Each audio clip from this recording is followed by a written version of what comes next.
اعوذ باللہ من الشیطان اللعین الرجیم بسم اللہ الرحمن الرحیم الحمدللہ رب العالمین والصلاة والسلام علی اشرف الانبیاء والمرسلین سیدنا و مولانا ابی القاسم محمد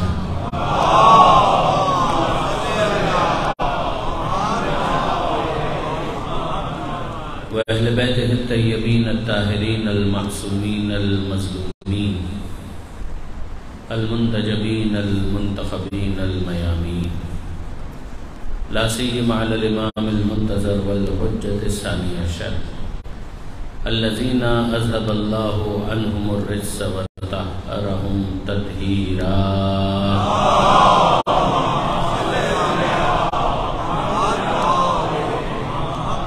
واللعنة الدائمة الباقية على أعدائهم أجمعين من يوم ظلمهم إلى قيام يوم الدين رب اشرح لي صدري ويسر لي أمري واحلل عقدة من لساني يفقهوا قولي واجعلني خالصا لوجهك الكريم يا الله أما بعد فقد قال الله سبحانه وتعالى في القرآن الحكيم بسم اللہ الرحمن الرحیم قد جاءکم من اللہ نور و کتاب مبین صلوات علی محمد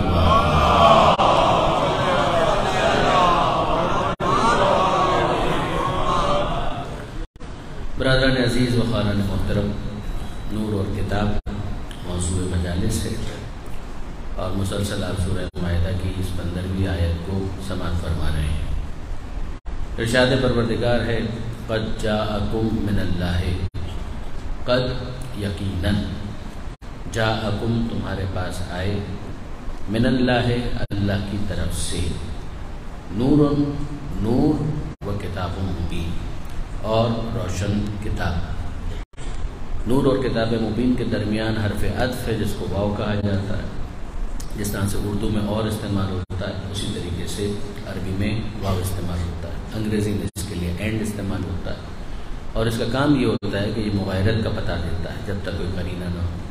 اور مغایرت کا مطلب یہ ہے کہ دونوں کے درمیان فرق ہے، یہ اور ہے اور وہ اور ہے، یعنی ایک ہی چیز کو دو ناموں سے نہیں پکارا جا رہا، یہ ایک الگ حقیقت ہے اور یہ ایک مختلف حقیقت ہے۔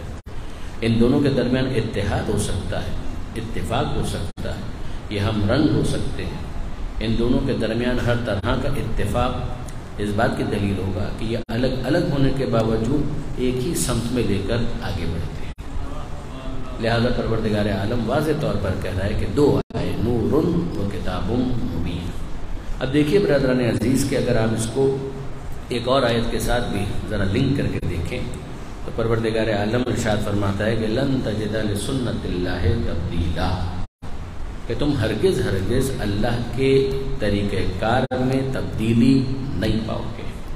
جو ایک بیسک پروردگار عالم کی پالیسی ہے اس کے اندر کوئی تبدیلی نہیں ہوگی، ہرگز لن تجد لسنت اللہ تبدیلا، تم اللہ کی سنت میں، اللہ کے طریقہ کار میں تبدیلی نہیں پاؤ گے۔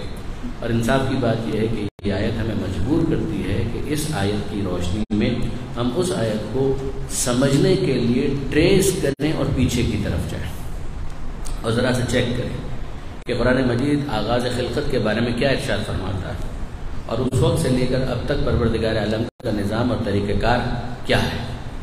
تو قرآن مجید جس چیز کو بیان کرتا ہے، سب سے پہلی بات تو یہ ہے کہ اتنا سمجھ لو کہ آدم کے پردے سے تمہیں وجود کی نعمت سے سرفراز کرنے والا منعم ہی تمہارا خالق ہے۔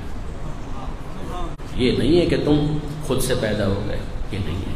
اللہ تعالیٰ علی الانسان حین من الدہر لم یکن شیئا مذکورا، سورہ طہر کی پہلی آیت، کہ انسان خود اس بارے میں سوچے کہ کیا اس پر کوئی ایسا وقت آیا تھا کہ جب وہ قابل ذکر شے بھی نہ تھا۔ یعنی تم خدا کے بارے میں بحث کرتے ہو کہ وہ تھا یا نہیں تھا، وہ ہے یا نہیں ہے، تم اپنے بارے میں تو غور کرو کہ کیا تم ہمیشہ سے ہو؟ تو ہر ایک کا شناختی کارڈ چیخ چیخ کر پکار رہا ہے کہ اس تاریخ کو پیدا ہوئے، تو جب اس تاریخ کو پیدا ہوئے تو اس تاریخ سے پہلے نہیں تھے، اور جب نہیں تھے تو کوئی تو تھا کہ جس نے اس نہ ہونے کو ہونے میں تبدیل کیا۔ جس نے اس نیز کو حس میں تبدیل کیا، جس نے اس عدم کو وجود میں تبدیل کیا، تو پروردگار عالم اس بارے میں انسان کو دعوت فکر دیتا ہے کہ تم خدا کے بارے میں بعد میں بحث کرنا، اپنے بارے میں غور کرو، تو جب تمہارا امکان ثابت ہوگا تو اس کا وجود بھی ثابت ہو جائے گا۔ درود بھیجیے محمد و آل محمد۔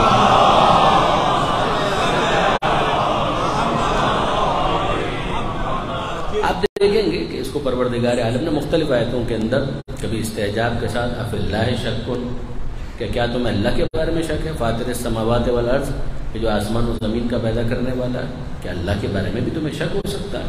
ایک تو استعجاب ہے، تعجب ہے، وہاں پر بھی سوالیہ انداز ہے۔ پھر اس کے بعد آپ سورہ بقرہ میں دیکھیں گے تو پروردگار عالم، اس وقت ہم توحید پر گفتگو نہیں کر رہے ہیں، یہ تو میں فقط اپنے موضوع کو مربوط کرنے کے لیے ان توحیدات کو استوار کر رہا ہوں، کہ سورہ بقرہ میں پروردگار عالم ارشاد فرماتا ہے کہ کیفا تکفرون باللہ، کہ تم کیسے اللہ کا انکار کر سکتے ہو، کنتم امواتن، تم تو کچھ نہیں تھے، تم تو مردہ تھے، فاحیاکم، تو وہ تھا کہ جس نے تمہیں زندگی کی دولت سے مالا مال کیا، ثم یمیتکم، پھر اس کے بعد وہی ہے کہ جو تمہیں موت دے گا، ثم یحییکم، پھر وہی ہے کہ جو پھر سے تمہیں زندہ کرے گا، ثم الیہ ترجعون، پھر وہی ہے کہ جس کی بارگاہ میں تم سب کو پلٹایا جائے گا۔ آپ نے پورا میں پروردگار عالم کا اس کو ملاحظہ کیا کہ پروردگار کہہ رہے ہیں تم خدا کا انکار کرتے ہو، کیفا، کیسے انکار کر سکتے ہو، جبکہ تمہارا معاملہ یہ تھا، یہ ہے، یہ ہو جائے گا، اور یہ ہو جائے گا، اس کے بعد پھر کیا ہوگا ہم تو اس کی بھی تمہیں خبر دے رہے ہیں۔ اب یہ تمہاری مرضی ہے کہ تم انکار کرو یا اقرار کرو، ہم نیک و بد حضور کو سمجھائے دیتے ہیں۔ درود بھیجیے محمد و آل محمد۔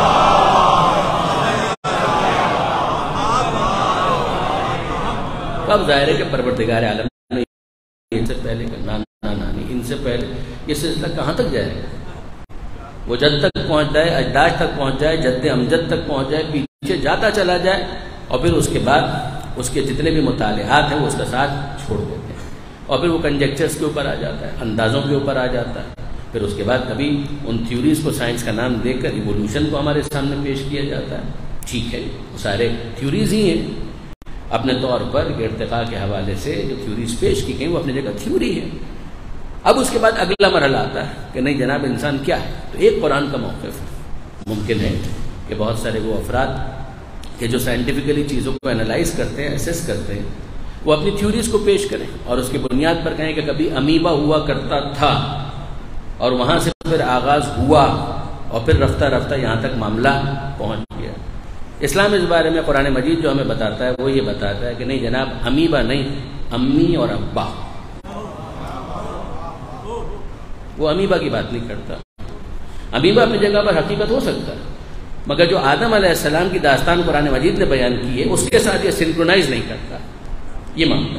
ہم اس کو آؤٹ رائٹ ریجیکٹ نہیں کر رہے، ایک امکان کی حد تک بقائے امکان، بقول بولی سینا کے، اس کو آپ ایک بقائے امکان میں رکھیے کہ یہ بھی فائن ہوگا، ریفائن ہوگا، مزید اس کو پالش کیا جائے گا، کچھ اور چیزیں نکلیں گی اس کے اندر سے، مگر ٹھیک ہے ابھی تھیوری کے نام پر جو چیز پیش کی جا رہی ہے وہ ایک کنجیکچر ہے۔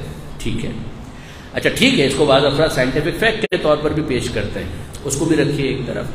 مجھے اچھی طریقے سے یاد ہے، یہ ضمناً بات آ گئی کہ کیلگری میں، کینیڈا میں، ہمارے ایک بہت اچھے محترم دوست کراچی ہی کے تھے، پھر وہ شفٹ ہوئے وہاں پر، سائنسدان ڈاکٹر نوید سید۔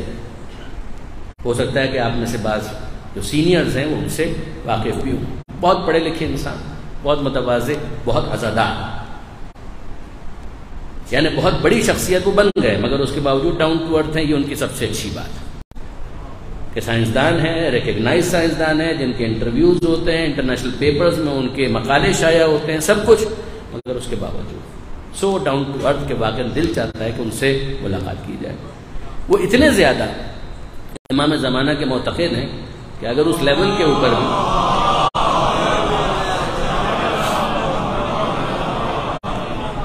اس لیول پر بھی اگر کوئی بڑی میٹنگ وہ منعقد کرتے ہیں تو اس میں مرکزی کرسی خالی رکھتے ہیں، اس کرسی کو وہ خالی رکھتے ہیں، اور اگر کوئی پوچھ بھی دے کوئی فارنر، یعنی وہاں کا کوئی مقامی، کوئی سائنسدان، کوئی دوسرا، کہ یہ کرسی کیوں خالی ہے، تو وہ کہتے ہیں کہ یہ میرے زمانے کے امام کی کرسی ہے۔ تو یاد رکھیے گا، سائنسدان ہونے کا یہ مطلب نہیں ہے کہ انسان منکر خدا ہو جائے، منکر امام زمانہ ہو جائے۔ پڑھا لکھا ہونا اور بات ہے، بدعقیدہ ہونا اور بات ہے۔ درود بھیجیے گا محمد و آل محمد۔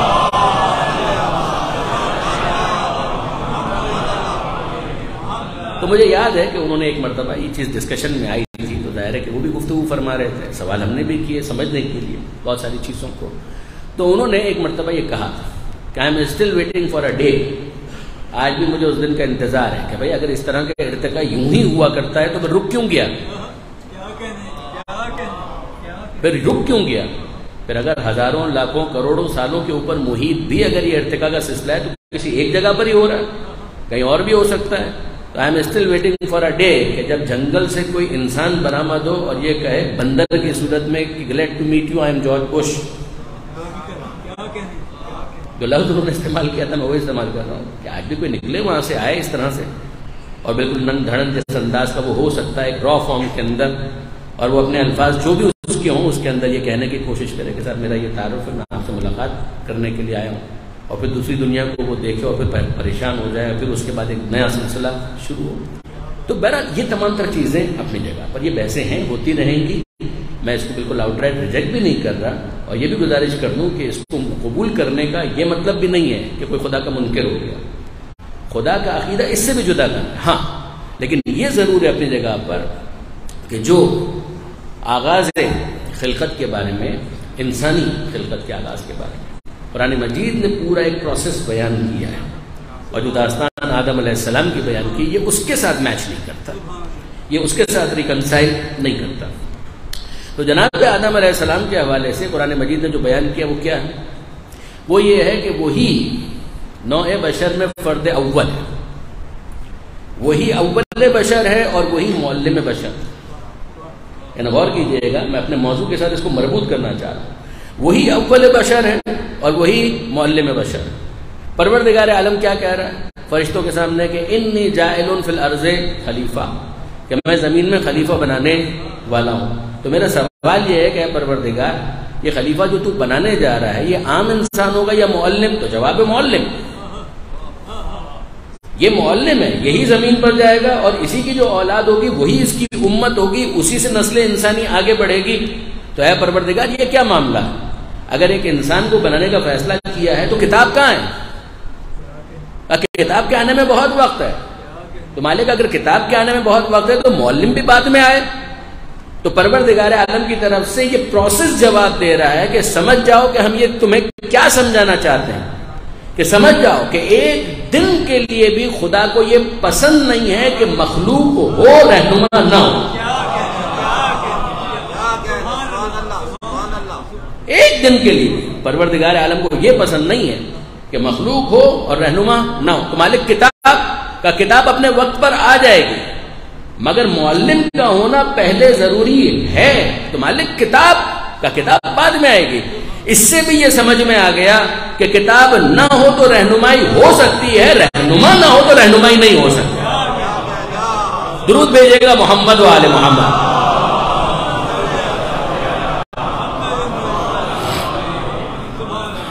غور فرمایا آپ نے. اور پھر اس پروسیس کو دیکھیے کہ وہاں پر جو پروردگار عالم کی طرف سے چیز کو آف کیا گیا ہے، سلیکٹ کیا گیا ہے، چوز کیا گیا ہے. تو کس طریقے سے کہ پروردگار عالم کہتا ہے کہ انی خالق بشر من طین، کہ میں نے فیصلہ کیا ہے کہ میں مٹی سے ایک بشر پیدا کروں گا. انی جاعل فی الارض خلیفہ، میں زمین میں خلیفہ بنانے والا ہوں. اور فرشتوں کی طرف سے کیا سوال آیا؟ میں بہت زیادہ روکوں گا نہیں آپ کو اس مرحلے پر، مگر میں چاہتا ہوں کہ یہ نقطہ بھی میرے نوجوان دوستوں کے لیے کچھ واضح ہو سکے کہ فرشتوں نے سمجھنے کے لیے ایک سوال کیا، جس کے لیے علامہ سید علی نقی صاحب فرمایا کرتے تھے کہ فرشتے مدرسہ پروردگار کے طالب علم ہیں، اور طالب علم کو استاد سے سوال کرنے کا حق ہوتا ہے. تو انہوں نے سوال کیا. ظاہر ہے کہ یہی تو فرق ہے ملک میں اور ابلیس میں، کہ جب پروردگار عالم نے جواب دیا تو پھر ملک نے کوئی اصرار نہیں کیا. ابلیس کی طرف سے جو انداز اختیار کیا گیا وہ الگ تھا. یہاں پر پروردگار عالم نے کہا بھائی میں زمین میں ایک خلیفہ بنانے والا ہوں. تو فرشتوں نے کیا کہا؟ اجعل فیہا من یفسد فیہا ویسفک الدماء، اے پروردگار ایسے کو بنائے گا کہ جو فساد کرے گا، خون ریزی کرے گا. آدم علیہ السلام کی نسل میں کہاں کوئی آ کر یہ کام کرنے والا تھا؟ ٹھیک ہے اولاد ہی میں صحیح، قابل کی طرف اشارہ ہو، بعد والوں کی طرف اشارہ ہو، آدم علیہ السلام خود نہیں مگر نسل انسانی میں. تو کیا ایسے کو بنائے گا؟ اور پروردگار عالم نے ڈانٹ دیا کہ انی عالم ما لا تعلم، کہ جو میں جانتا ہوں وہ تم نہیں جانتے. یعنی علامہ ہی کے الفاظ میں عرض کروں کہ وہ فرمایا کرتے تھے کہ اگر پروردگار عالم ملک کو جواب دیتا اور سمجھانے کی کوشش کرتا تو پھر ملک کی طرف سے ایک اور سوال آتا، اور پھر اگر پروردگار جواب دیتا تو ملک کی طرف سے ایک اور سوال آتا، تو شورا کی کیفیت قائم ہو جاتی. اور پروردگار سمجھانا چاہتا ہے کہ باب خلافت میں ہمیں شورا قطعاً پسند نہیں ہے.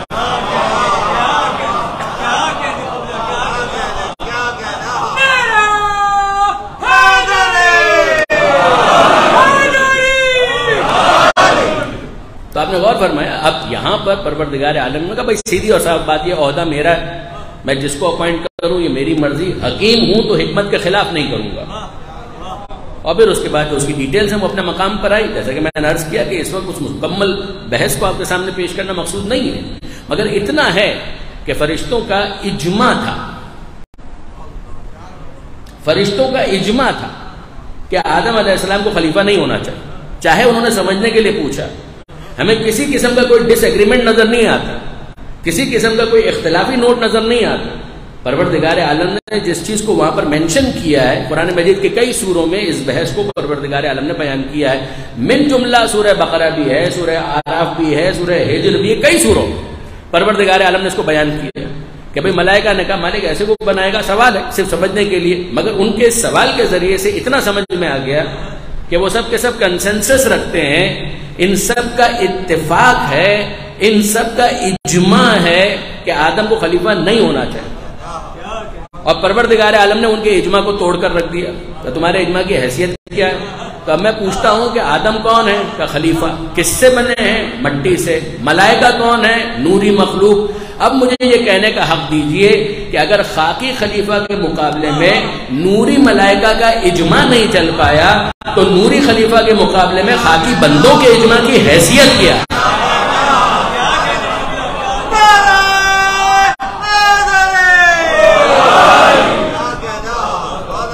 درود بھیجے گا محمد و آل محمد.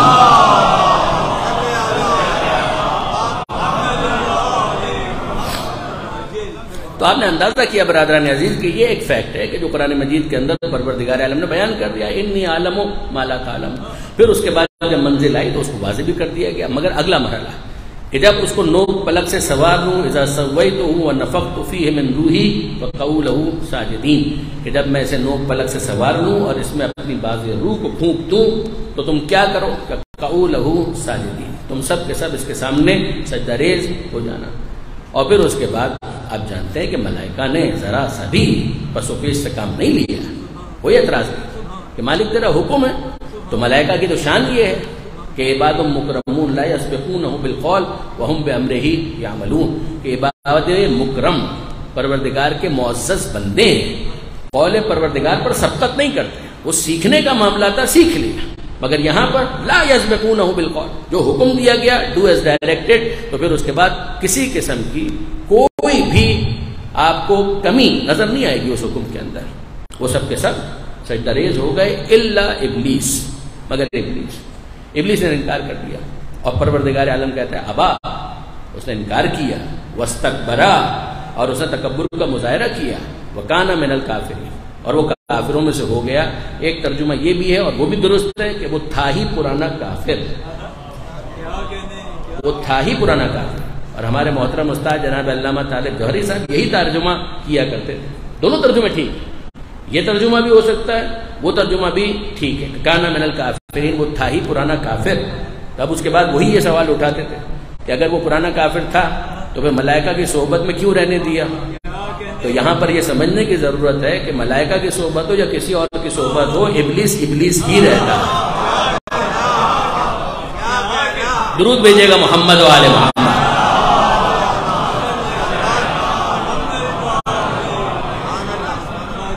وَكَانَ مِنَ الْكَافِرِينَ، وہ کافروں میں سے ہو گیا، وہ تھا ہی پرانا کافر.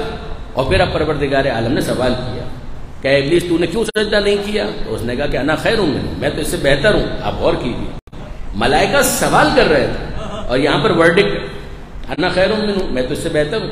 اس کو تو نے مٹی سے پیدا کیا، مجھے تو نے آگ سے پیدا کیا، تو میں کیسے خاک کو سجدہ کروں جو مجھ سے انفیریئر ہے؟ میں تو سپیریئر ہوں. یہ تکبر، اسی کے لیے قرآن نے کہا استکبرا، کہ ابلیس نے تکبر کا مظاہرہ کیا. تو اس نے جب یہ کہا تو پروردگار عالم نے اس کو نکال دیا. اب یہاں پر جو چیز خاص طور پر میں عرض کرنا چاہ رہا ہوں وہ کیا؟ اگر آپ کو 2 دن پہلے کی تقریر آپ کے پیش نظر ہو کہ جہاں میں نے کہا تھا عدد irrelevant ہو جاتا ہے حقیقتوں کے مقابلے پر، اب یہاں پر دیکھیے کہ کتنی بڑی ڈیل آفر کی ہے ابلیس نے پروردگار کو، کوانٹیٹیولی اگر آپ دیکھیں تو یہ کتنی بڑی ڈیل ہے کہ جو آفر کی ہے ابلیس نے۔ ابلیس نے یہ کہا کہ اے پروردگار، یہ حیات القلوب کے اندر، یعنی یہاں تک تو داستان جو تھی وہ قرآن مجید کے اندر، حیات القلوب میں علامہ مجلسی لکھتے ہیں کہ اس موقع پر ابلیس نے کہا کہ اے پروردگار، اس ایک سجدے سے مجھے ایگزمپٹ کر دو، یہ سجدہ میں نہیں کرنا چاہتا، یہ آدم علیہ السلام کے سامنے جو سجدہ کرنے کا حکم ہے، جھکنے کا جو حکم ہے، میں نہیں کرنا چاہتا، اس ایک سجدے سے مجھے ایگزمپٹ کر دے، پھر تیری یہ وسیع و عریض کائنات، گوشہ گوشہ، چپا چپا، زمین ہو، کوئی بھی جگہ ہو کہ جہاں پیشانی رکھی جا سکے، اے پروردگار میں اپنی پیشانی کو رکھ کر اپنے عابد ہونے کا اعلان کروں گا، تیرے معبود ہونے کا اعلان کروں گا۔ اگر آپ انصاف سے دیکھیں تو کوانٹیٹیولی یہ ڈیل اتنی اٹریکٹیو ہے کہ اگر عدد ہی سب کچھ ہوتا تو پروردگار کو قبول کر لینا چاہیے۔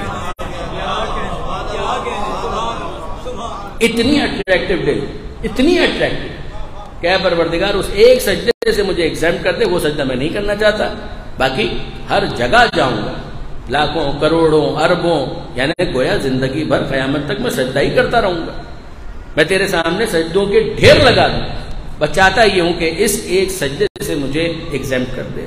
تو اس کے جواب میں پروردگار عالم نے کیا کہا؟ خداوند متعال نے ابلیس کی پیٹھ نہیں تھپ تھپائی، اسے ویل ڈن نہیں کہا، ویری ویل سیڈ نہیں کہا، یہ نہیں کہا کہ مجھے تجھ سے یہی توقع تھی، بلکہ پروردگار عالم نے جو جواب دیا ہے وہ یاد رکھنے کے قابل ہے کہ اے ابلیس، جو تو کرے وہ عبادت نہیں ہے، جو میں کہوں وہ عبادت ہے۔ درود بھیجے گا محمد و آل محمد۔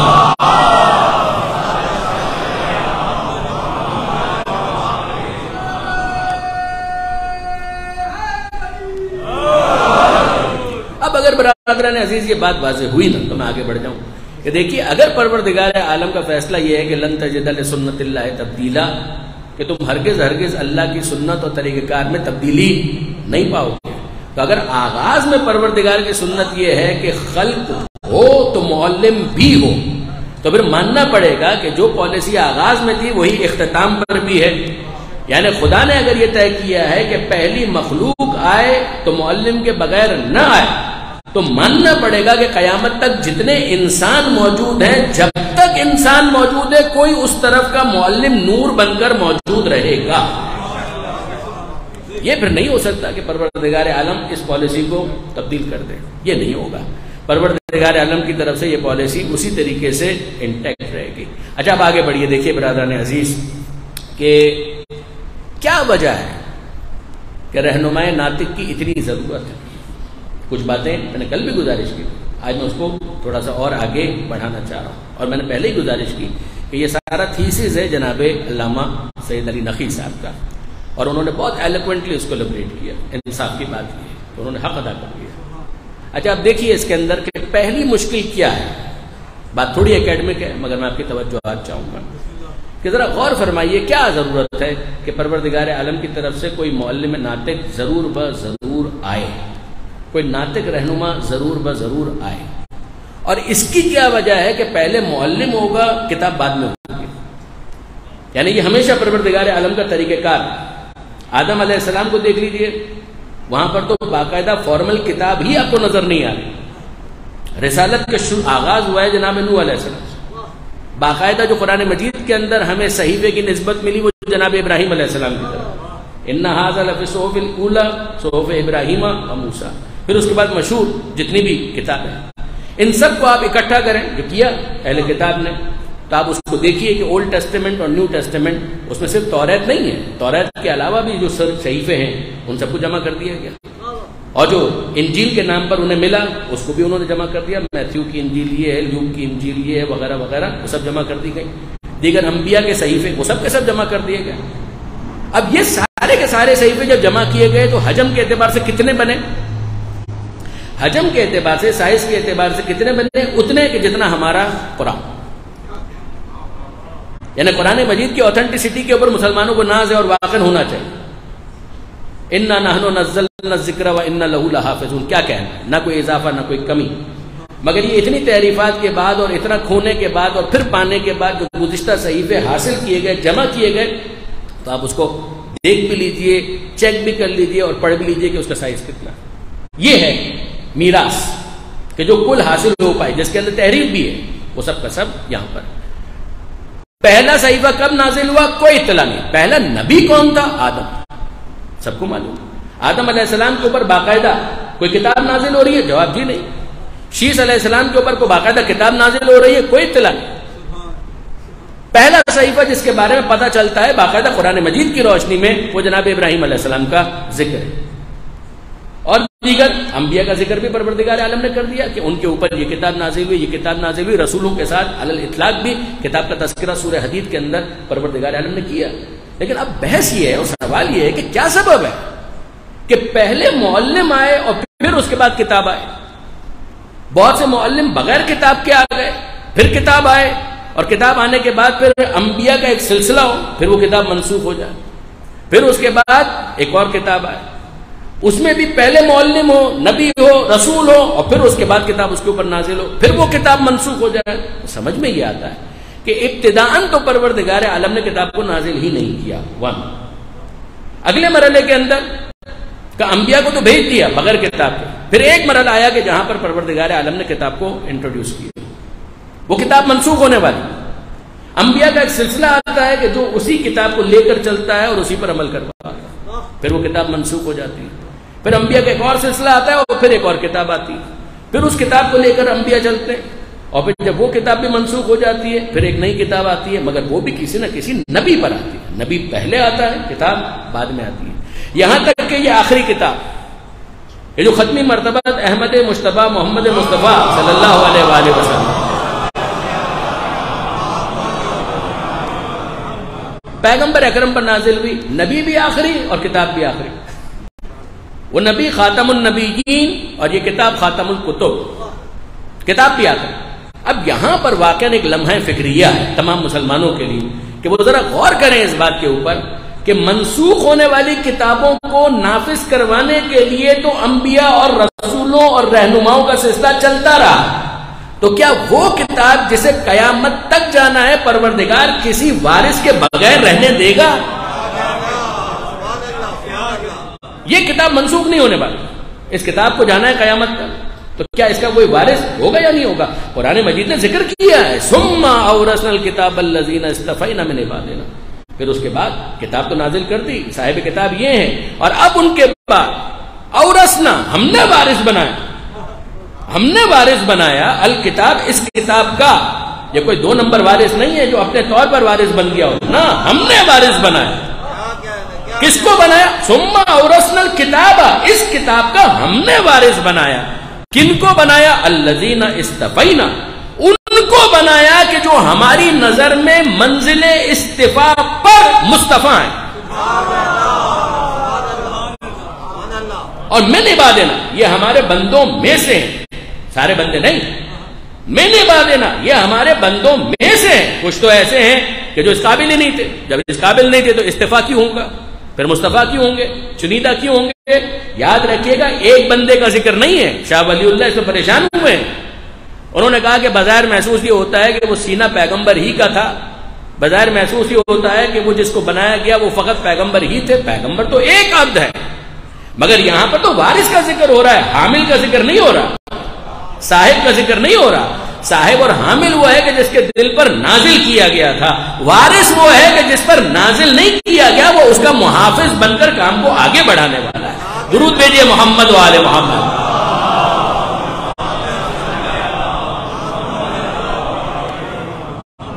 اب یہ جن کا استفاء ہوا وہ کون ہے؟ پھر آیت یاد کیجئے، ان اللہ استفا، ہم تمہیں بتاتے ہیں کہ اللہ نے استفاء کیا، چن لیا آدم کو، نوح کو، آل ابراہیم کو، آل عمران کو عالمین پر۔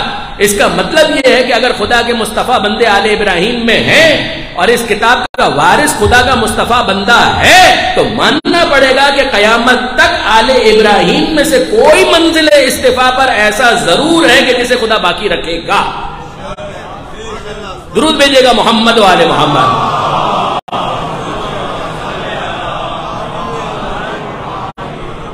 اور اب میں واپس اس بحث کو آپ کے سامنے پیش کرنا چاہوں گا کہ بتائیے اور غور کیجئے اس بات کے اوپر، اہل علم تشریف فرمائیں، نوجوان دوست خاص طور پر توجہ کریں کہ یاد رکھیے کہ ہو نہیں سکتا کہ کتاب کو پہلے نازل کر دیا جائے، یہ ممکن نہیں ہے، یہ آپ بھی نہیں کرتے، دنیا میں بھی آپ یہ نہیں کرتے۔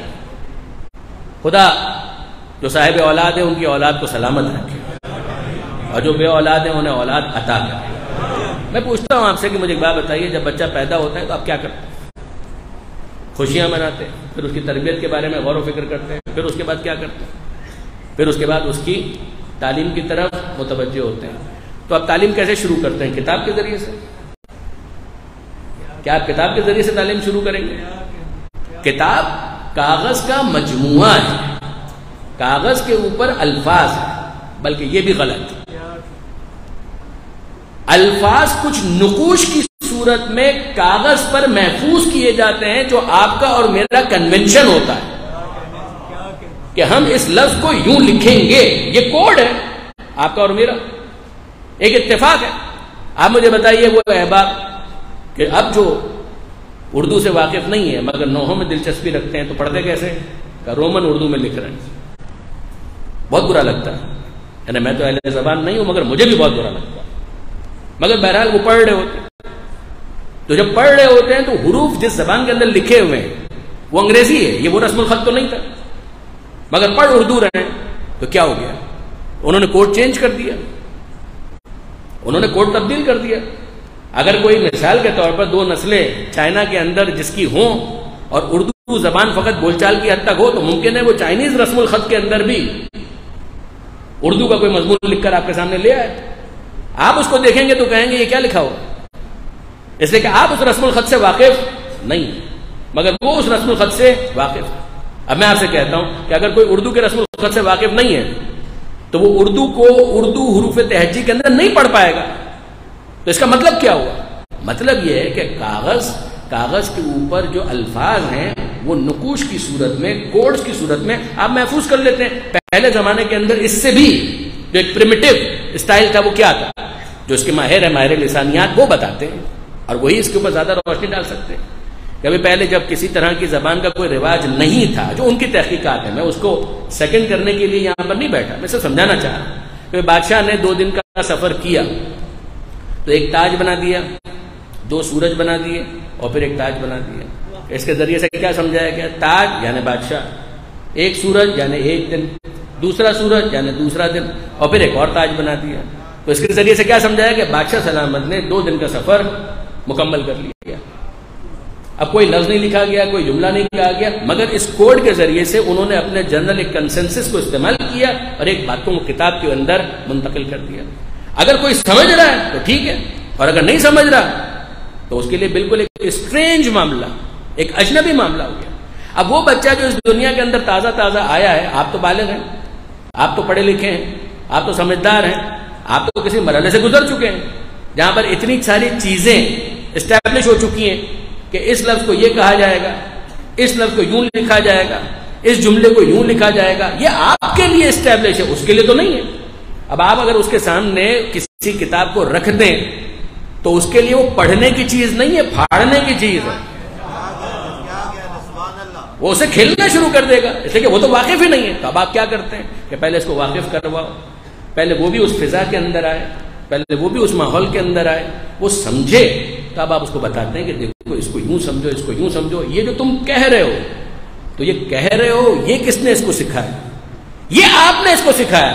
اس کا مطلب یہ ہے کہ ہم خود فطری طور پر اس بات کو سمجھتے ہیں کہ معلم کا رول پہلے ہوتا ہے، کتاب کا رول بعد میں ہوتا ہے۔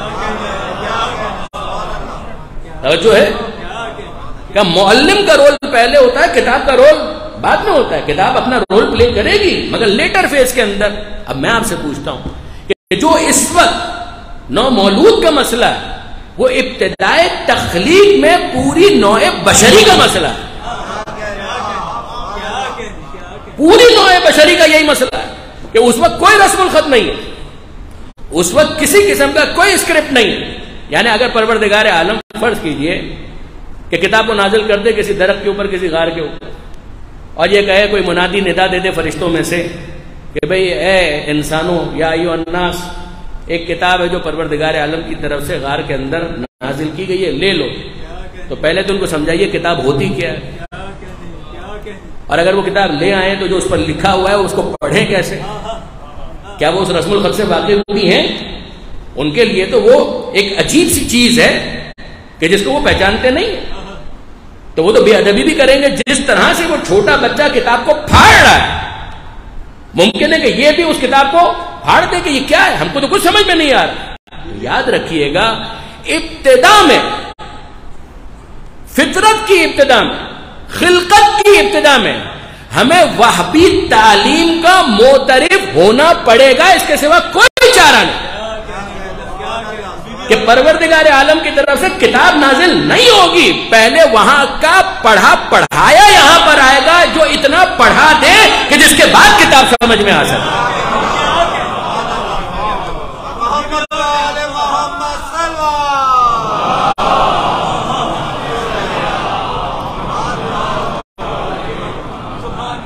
آپ اگر غور فرمائیے برادران عزیز، بالکل لاجیکلی اور منطقی اعتبار سے اگر آپ ایسس کریں تو آپ اسی نتیجے پہ پہنچیں گے. یہ عمارت اونچی ہو ہی نہیں سکتی جب تک وہ فاؤنڈیشن اسٹون موجود نہ ہو، جب تک وہ بنیاد موجود نہ ہو کہ جس کے اندر وہابی تعلیم پروردگار کی طرف سے آئے، معلم آئے، وہ اتنا سکھا دے کہ جس کے بعد پھر وہ کتاب قابل استفادہ بن جائے. اب اس کے بعد اگلا مرحلہ آتا ہے کہ جناب ٹھیک ہے چلیے، ایک مرحلہ کہ جس میں معلم آیا اور اس نے سکھا دیا. یہاں پر بھی یہی ہوا. پروردگار عالم نے 40 برس تک نور کو پہلے رکھا، کتاب کو بعد میں نازل کیا. معلم پہلے 40 برس تک، اور پھر اس کے بعد کتاب نازل ہو رہی. اور جب کتاب نازل ہو رہی ہے تو پہلی وحی کے اندر کیا کہا گیا؟ اقرا بسم ربک الذی خلق. اے حبیب آپ پڑھیے. لوگوں سے نہیں کہا جا رہا کہ وہ پڑھے، اے حبیب آپ پڑھیے. اگر کتاب کافی ہے تو حبیب کو مخاطب کر کے پڑھنے کی دعوت کیوں دی جا رہی ہے؟ اے حبیب آپ پڑھیے. اقرا بسم ربک الذی خلق. پڑھیے آپ. دیکھیے میں بھی عرض کرتا ہوں، مزید بھی گزارش کرنے کی کوشش کرتا ہوں، مگر ذرا غور فرمائیے گا.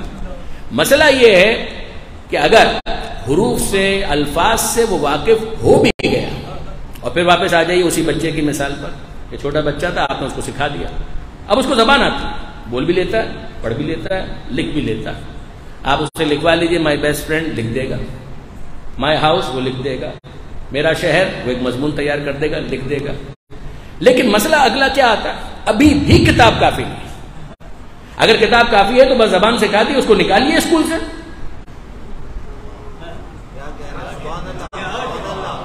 اب آپ کالج میں کیوں داخل کرواتے؟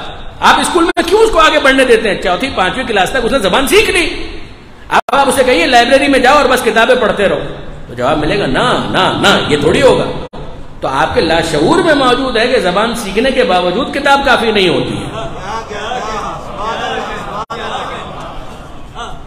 آپ خود اس نتیجے پر پہنچے ہوئے ہیں کہ زبان آ بھی گئی، حروف پہچان بھی گیا، لفظوں کو جوڑنا سیکھ بھی گیا، مضمون بنانا سیکھ گیا، مضمون پڑھنا سیکھ گیا، ابھی بھی کتاب کافی نہیں. اور اگر کوئی طالب علم یہ کہے کہ مجھے استاد کی کیا ضرورت ہے، اب تو میرے پاس کتاب موجود ہے، تو اس کو ریسٹیکیٹ کر دیا جائے گا. اگر اتنی اٹینڈنس آپ کی نہیں ہے تو آپ کے پاس کوئی رائٹ نہیں ہے کہ آپ امتحان میں اپیئر ہو سکیں. غور فرمائیے برادران عزیز، یہ عجیب معاملہ ہے. اوپن یونیورسٹیز بھی جو ہوتی ہیں، ورچوئل ایجوکیشن بھی ہوتی ہے، وہ بھی کچھ نہ کچھ بھیجتے ہیں کہ یوٹیوب سے یہ سن لو، کیسٹ سے یہ سن لو، سی ڈی سے یہ سن لو. تو کسی نہ کسی انداز سے استاد تو آ گیا، استاد تو موجود ہے کہ جس سے استفادہ کیا جا رہا ہے. قضیہ یہ ہے برادران عزیز، وہ پڑھ گیا، وہ لکھ گیا، اس کو زبان بھی آ گئی. اصطلاحات کا کیا کریں گے؟ ٹرمنالوجیز کا آپ کیا کریں گے؟ اگر ٹرمنالوجیز اس کو نہیں پتا، اصطلاحات اس کو نہیں پتا، تو کیا صرف الفاظ کے ذریعے سے وہ اس اصطلاح کی دقت کو پوری قوت کے ساتھ محسوس کر پائے گا؟ اس کو وہ زبان آتی ہے کہ جس کے اندر اسے فزکس پڑھنا ہے، اس کو وہ زبان آتی ہے کہ جس میں اسے کیمسٹری پڑھنی ہے، اس کو وہ زبان آتی ہے کہ جس کے اندر اسے اکنامکس پڑھنی ہے. اب وہ اگر پڑھے گا law of diminishing marginal utility, قانون تقلیل افادہ مختتم، انگریزی میں یہ کہتے ہیں، اردو میں یہ کہتے ہیں.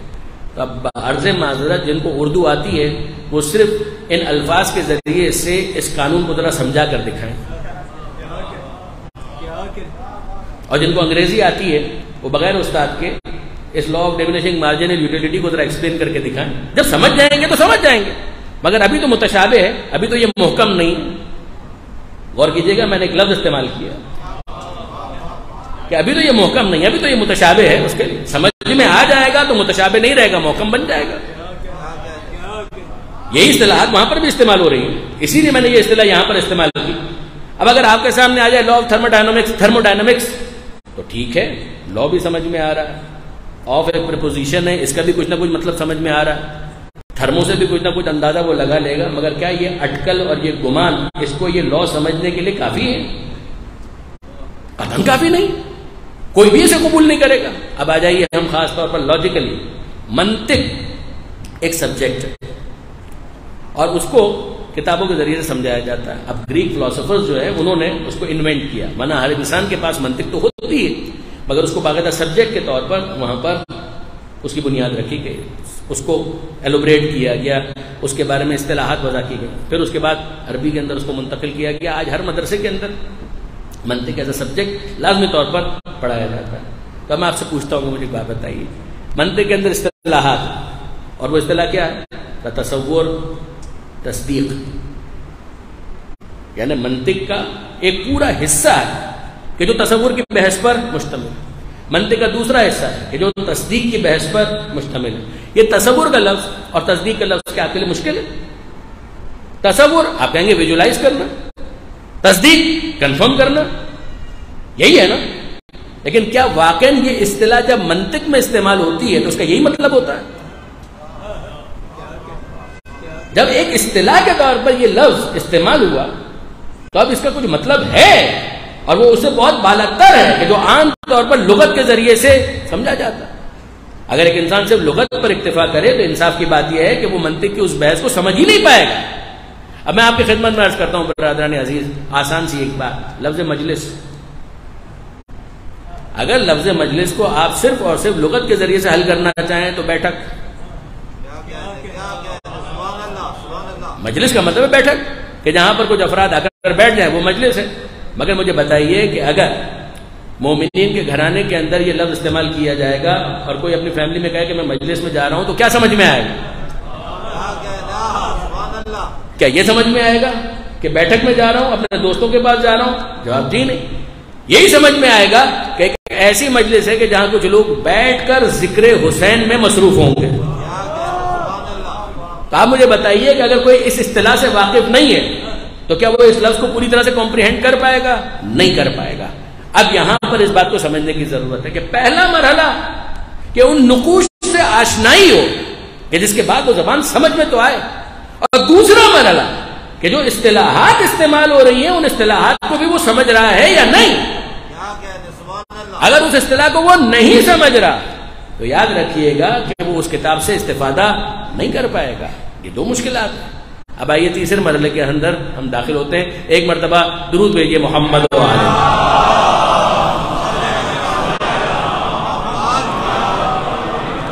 یہ تیسرا مرحلہ کیا ہے؟ لہجہ. لہجہ بہت کاؤنٹ کرتا ہے برادران عزیز، اور اگر آپ لہجے کو ہٹا دیں تو اس جملے کو کیسے سمجھیں گے؟ یعنی ایک جملہ جو لکھا ہوا ہے اگر اس کے پیچھے موجود لہجہ معلوم نہیں ہے کہ کس لہجے میں یہ جملہ کہا گیا تو اس جملے کو کیسے سمجھا جائے؟ مثال میں آپ کی خدمت میں عرض کرتا ہوں، بہت آسان سی اور بڑی شیریں مثال کہ ایک آسان سا جملہ ہے، آپ آ گئے. یہ آپ کے سامنے لکھا ہوا ہے، دو لفظوں سے ملا ہوا ایک جملہ ہے اور دو لفظوں سے کم کوئی جملہ ہوتا ہی نہیں. آپ آ گئے اگر آپ کے سامنے لکھا ہوا ہے تو آپ کیا سمجھیں گے؟ کہ کسی کو مخاطب کیا جا رہا ہے اور وہ آ چکا. یہاں تک تو ٹھیک ہے، یہ کوئی مشکل جملہ نہیں ہے. مگر اب میں آپ کی خدمت میں عرض کرتا ہوں کہ ذرا دیکھیے کہ لہجے کی تبدیلی کی وجہ سے معنی کیسے بدل جاتا ہے. یہی آپ آ گئے. اب فرض کیجئے کہ آپ نے کچھ مہمانوں کو مدعو کیا تھا کہ میرے گھر پر کل تشریف لائیے گا، دعوت کا انتظام ہے. 5 افراد کو آپ نے بلایا تھا، وہ آ گئے، اور اس کے بعد آپ کے ایک بے تکلف دوست چھٹے بن کر آ گئے. دروازے پر دستک ہوئی، وہ آپ کے بے تکلف دوست تھے، ان کو پتہ چل گیا کہ یہاں پر دعوت ہے تو وہ بھی پہنچ گئے. اور آپ کو بھی معلوم تھا کہ وہ کہیں نہ کہیں سے معلوم کر لیں گے کہ دعوت ہے. تو آپ نے دروازہ کھولا، وہ نظر آئے، کہا السلام علیکم، کہا وعلیکم السلام، آپ آ گئے۔ یعنی آپ تو اس طرح کے موقعوں کی تلاشی میں رہتے ہیں، تو ایکسپیکٹڈ تھا کہ آپ آئیں گے، تو میں بھی سوچ رہا تھا کہ اب تک کیوں نہیں آئے، آپ آ گئے۔ اب مسکرا کر انہوں نے جملہ کہا، دروازہ کھول بھی دیا، ان کو اندر بھی بلا لیا، یہ ایک آپ آ گئے۔ اب اس کے بعد کسی صاحب نے آپ سے یہ کہا کہ جناب فلاں جگہ جانا ہے اور آپ کے بغیر میرا یہ کام نہیں ہو سکتا، تو میرے ساتھ ضرور چلیے گا۔ آپ نے کہا کہ کل 4 بجے تشریف لائیے گا، میں آپ کے ساتھ چلوں گا۔ اور 4 بجے وہ قرارداد کے مطابق تشریف لے آئے، دروازے کو انہوں نے نوک کیا، آپ نے دروازہ کھولا اور ان کو دیکھ کر کہا آپ آ گئے، یعنی جو قرارداد تھی اس کے مطابق آپ تشریف لے آئے، تو اب بس میں آپ کے ساتھ چلنے کے لیے تیار ہوں۔ یہ بھی ایک آپ آ گئے، وہی آپ آ گئے، لفظ وہی ہے۔ پہلے آپ آ گئے، آپ نے کہا اس کے اندر ایک تنزیہ مزاح، یہ دوسرا آپ آ گئے اور اس آپ آ گئے کے اندر کچھ نہیں ہے، قرارداد کے مطابق وہ آ گئے، تو آپ نے کہا کہ آپ آ گئے اور اس کے بعد چلنے کے لیے تیار ہو گئے۔ اور ایک تیسرا کیس کہ جس کے اندر ایک صاحب نے یہ کہا کہ کل میں آپ سے ملنے کے لیے آنا چاہتا ہوں، اور آپ نے کہا کہ میں بہت مصروف ہوں گا، کل خبردار مت آئیے گا، اور پھر بھی وہ کل آ گئے۔ تو جیسے ہی آپ نے دروازہ کھولا اور ان کی شکل نظر آئی تو آپ نے غصے سے کہا آپ آ گئے، یعنی میں نے منع کیا تھا کہ مت آئیے اور پھر بھی آپ آ گئے۔ اب آپ غور فرمائیے کہ کتنا فرق پڑ گیا۔ پہلے آپ آ گئے کے اندر رضا تھی اور اس آپ آ گئے کے اندر ناراضی ہے۔ تو اگر لہجے کی کوئی حیثیت نہ ہوتی اور لفظ ہی سب کچھ ہوتا تو معنی کا اتنا فرق کیوں پڑ جاتا؟ تو یاد رکھیے، اگر صرف کتاب نازل ہو اور لہجہ موجود نہ ہو تو کتاب خاطی بندوں کے لہجے کے تابع ہو جائے گی۔ لہذا ضروری تھا کہ پروردگار عالم کتاب کو بعد میں نازل کرے، صاحب لہجہ معلم اور نبی کو پہلے بھیجے، اور پروردگار عالم کے ذمے پر ہے کہ نبی اگر بلا بھی لے واپس تو کسی ایسے محافظ لہجہ کو باقی رکھے جو بتا سکے کہ یہاں پروردگار کا کیا مقصود ہے۔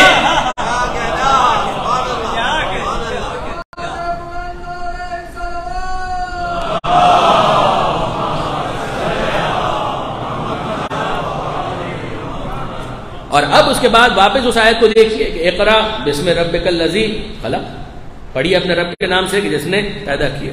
تو کیوں پڑھیے؟ صرف ان کے ہاتھوں میں دے دیجیے کاغذ؟ کہا نہیں، پڑھ کر سنائیے کہ صرف الفاظ ان تک منتقل نہ ہو، آپ کا لہجہ بھی ان تک منتقل۔ ذرا غور فرمائیے گا، صرف الفاظ ان تک منتقل نہ ہو، آپ کا لہجہ بھی منتقل ہو، تاکہ پتا چلے کہ پروردگار عالم کس لہجے میں گفتگو کرنا چاہتا ہے۔ اب اس آیت کی قدر کیجئے، وما ينطق عن الهوى ان ہوا الا وحی یوحی، یہ ہمارا نبی اپنی مرضی سے بات ہی نہیں کرتا، جو وحی کی صورت میں نازل ہوتا ہے وہی اس کی زبان سے نکلتا ہے۔ اس کے کہے ہوئے لفظوں کو بھی وہی سمجھو، اس کے لہجے کو بھی وہی سمجھو۔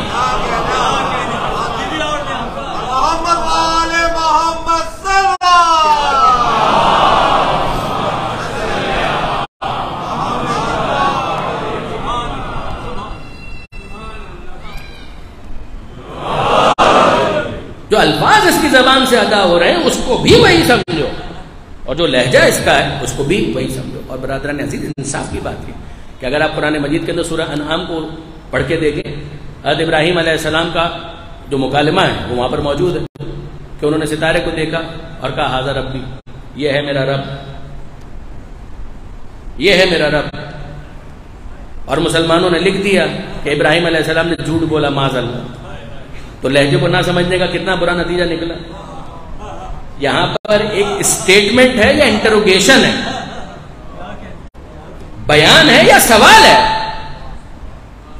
حضرت ابراہیم علیہ السلام یہ کہہ رہے ہیں ھذا ربی، یہ میرا رب ہے، تو یہ بیان ہے کہ یہ میرا رب ہے، یعنی ابراہیم علیہ السلام نے ستارے کو اپنا رب مان لیا، یا ابراہیم علیہ السلام حیرت انگیز طنز کے ساتھ کہہ رہے ہیں یہ میرا رب ہے؟ آپ مجھے بتائیے کہ لہجے کے اس فرق کی وجہ سے جملہ کہاں چلا گیا؟ ھذا ربی، یہ میرا رب ہے، اور پھر اس کے بعد جب وہ ڈوب گیا لما افلا، تو انہوں نے کہا کہ لا احب الافلین، کہ میں ڈوبنے والوں کو پسند نہیں کرتا۔ پھر اس کے بعد جب چاند نظر آیا تو کہا کہ یہ میرا رب ہے. اب پھر ایک مرتبہ صرف بیان ہے یہ میرا رب ہے یا یہ میرا رب ہے. اور پھر جب وہ ڈوب گیا تو پھر پروردگار عالم کی بارگاہ میں عرض کر دی. اور پھر اس کے بعد جب سورج نظر آیا تو کہا ہاذا ربی. اب واپس ہاذا ربی ہاذا ربی. کتنا فرق ہے. یہ میرا رب ہے یہ میرا رب ہے. ہاذا اکبر یہ تو بڑا بھی ہے مگر کیا یہ میرا رب ہے. اور پھر آخر میں بیزاری کا اعلان کر دیا. جب وہ بھی ڈوب گیا تو بیزاری کا اعلان کر دیا. میں اصولی طور پر آپ سے پوچھتا ہوں کہ کیا ابراہیم علیہ السلام نے پہلی مرتبہ ستارے کو ڈوبتے ہوئے دیکھا تھا؟ کیا ابراہیم علیہ السلام نے پہلی مرتبہ چاند کو ڈوبتے ہوئے دیکھا تھا؟ کیا پہلی مرتبہ سورج کو غروب ہوتے ہوئے دیکھا تھا؟ پہلی مرتبہ تو نہیں دیکھا تھا. پھر یہ سارا بیان کیا مطلب رکھتا ہے؟ مطلب یہی ہے کہ میں تو متوجہ ہوں تم بھی متوجہ ہو جاؤ کہ نہ یہ میرا رب ہو سکتا ہے نہ تمہارا رب ہو سکتا ہے. درود بھیجیے محمد و آل محمد.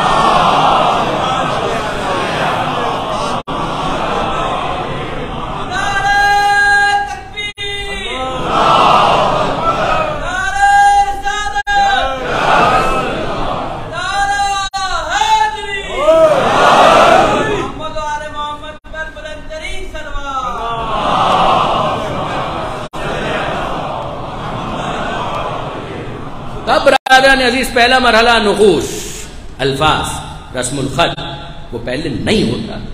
پہلے پروردگار کی طرف سے ایک پڑھا پڑھایا لکھا لکھایا وہ معلم کہ جس کو ان تمام تر چیزوں پر تسلط ہے گرفت ہے وہ آئے وہ پڑھائے اس قابل بنائے. دوسرا مرحلہ اصطلاحات کا. تیسرا مرحلہ لہجے کا. اور پھر اس کے بعد چوتھا مرحلہ جو اگلا مرحلہ. قرآن مجید اور کتاب کوئی بھی ہو وہ اقوال کا مجموعہ ہے اپنی تمام تر عظمت کے باوجود. قولی تعلیم میں وزن اس وقت تک پیدا نہیں ہوتا جب تک عملی نمونہ موجود نہ ہو. جو الفاظ کا مجموعہ ہے وہ اقوال وہ جملے اس کی اطاعت ہو سکتی ہے اتباع نہیں ہو سکتی. قرآن مجید نے برابر سے دونوں احکام دیے اطاعت کا بھی اور اتباع کا بھی. اطاعت کا مطلب ہے سنو مانتے چلے جاؤ اور اتباع کا مطلب ہے نقش قدم پر قدم رکھنا.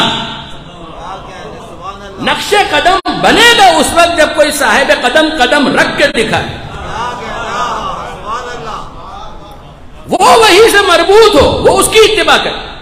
اور اب اس کا نقش قدم اتنا معصوم ہو کہ جہاں وہ قدم رکھ دے وہ اس قابل بن جائے گا پیچھے آنے والے اسی پر پیر رکھ کر اپنی منزل تک پہنچتے چلے جائیں. یعنی میں عرض کرنا چاہ رہا ہوں برادران عزیز کہ انسان کہہ دے کہ کتاب کافی ہے مگر ایک دن کے لیے کافی بنا کر دکھائے نبھائے تو صحیح اس کو. یعنی عرض کرنے کا مقصد یہ ہے غور فرمائیے گا کہ سب سے اہم عبادت کون سی ہے فروع دین کے اندر؟ نماز. ان قبلت قبل ما سوا ان ردت رد ما سوا. کہ اگر یہ قبول تو ساری عبادتیں قبول اگر یہ رد تو باقی ساری عبادتیں بھی رد. مجھے بتائیے کہ قرآن ہمارے سامنے ہے اور قرآن مجید کو کھول کر صرف اور صرف قرآن کے ذریعے سے اگر قرآن کافی ہے قرآن کی عظمت کیا کہنا. میں تو پہلے ہی گزارش کر چکا کہ بے مثل و بے مثیل و بلا مثیل و بلا نظیر و بلا عدیل لاجواب کتاب معجزہ سب کچھ ہے مگر دین کا ایک حصہ ہے کل نہیں. پیغمبر اکرم کو بائی پاس آپ نہیں کر پائیں گے. پیغمبر اکرم کو نظر انداز نہیں کر پائیں گے. کہاں قرآن مجید کی اس آیت کو نظر انداز کر دیا کہ لقد کان لکم فی رسول اللہ اسوۃ حسنہ. تمہارے لیے رسول کی زندگی بہترین نمونہ عمل ہے. کیوں اس کو نظر انداز کر دیا کہ ما آتاکم الرسول فخذوہ جو رسول تمہیں دے لے لو وما نہاکم عنہ فانتہوا اور جس سے رسول روکے اس سے رک جاؤ. یہ کیوں قرآن کہہ رہا ہے؟ اور پھر اس کے بعد ذرا غور کیجئے 2 رکعت نماز اتنی اہم عبادت.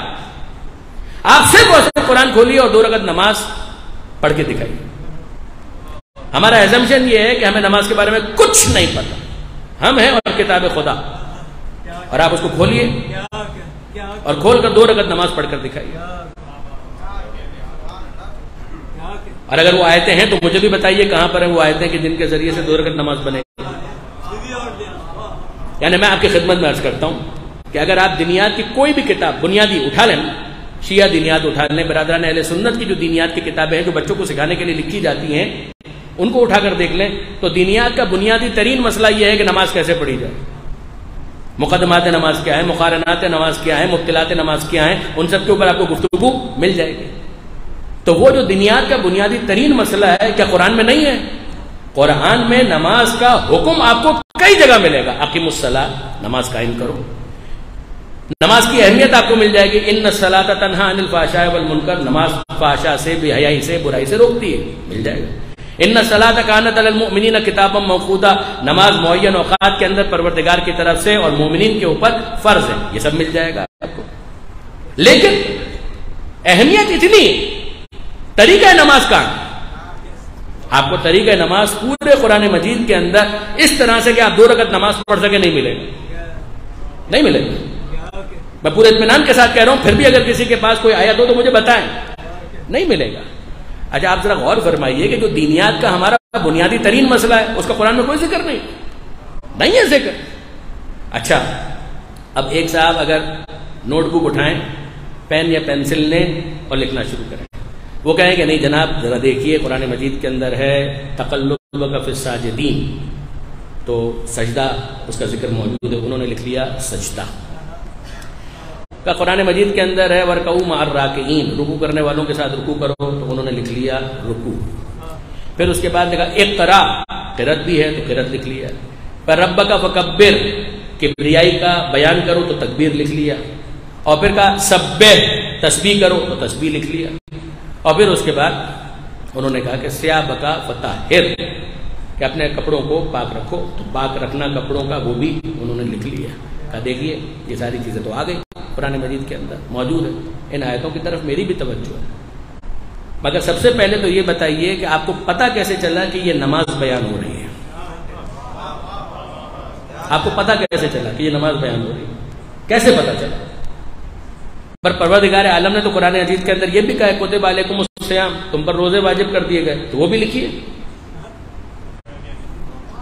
مگر روزے کا کیا ربط ہے اور کیا تعلق ہے نماز کے ساتھ؟ یہ تو آپ کو باہر سے معلوم ہے کہ نماز کس کو کہتے ہیں، اس لیے آپ ان اجزاء کو کہہ رہے ہیں کہ یہ نماز کا ذکر قرآن مجید میں طریقہ کار کے اعتبار سے یوں بیان کیا گیا ہے۔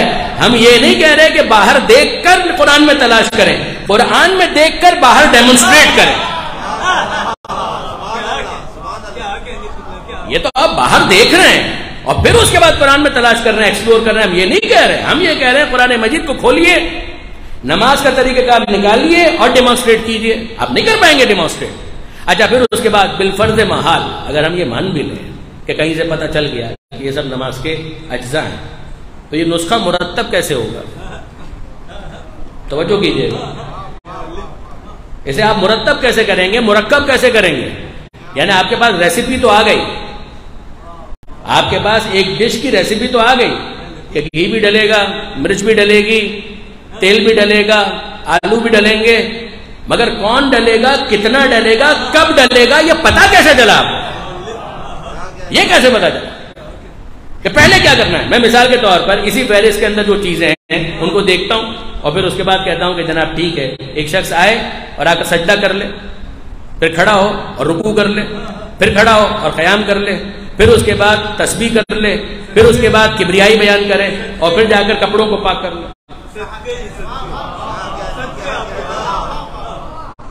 تو جو قسم آپ لینا چاہیں آپ لے سکتے ہیں کہ جتنے اجزاء لکھے تھے وہ سب اس نے کر لیے، مگر کیا ایک عدد نماز ہوئی؟ کوئی بھی اس بات کو قبول نہیں کرے گا کہ ایک نماز ہوئی، ایک عدد نماز ہوئی، نہیں مانے گا، کوئی بھی نہیں مانے گا، کوئی فرقہ نہیں مانے گا، کوئی مکتب نہیں مانے گا۔ میں بہت لائٹلی اس بات کو آپ کے سامنے بیان کر رہا ہوں۔ تو کیا ہوا؟ کیا پروردگار عالم نے اس کو بیان کیا؟ جواب دی نہیں۔ اچھا اس کو چھوڑیے اور اب آئیے آگے بڑھیے۔ تو روزہ حکم ہے پروردگار کی طرف سے کتب علیکم الصیام، طریقہ کار بتائیے، کچھ چیزیں مل جائیں گی۔ اتم الصیام الی اللیل، روزے کو رات تک مکمل کرو۔ اگر کتاب کافی ہے تو اس کو تو مان لو۔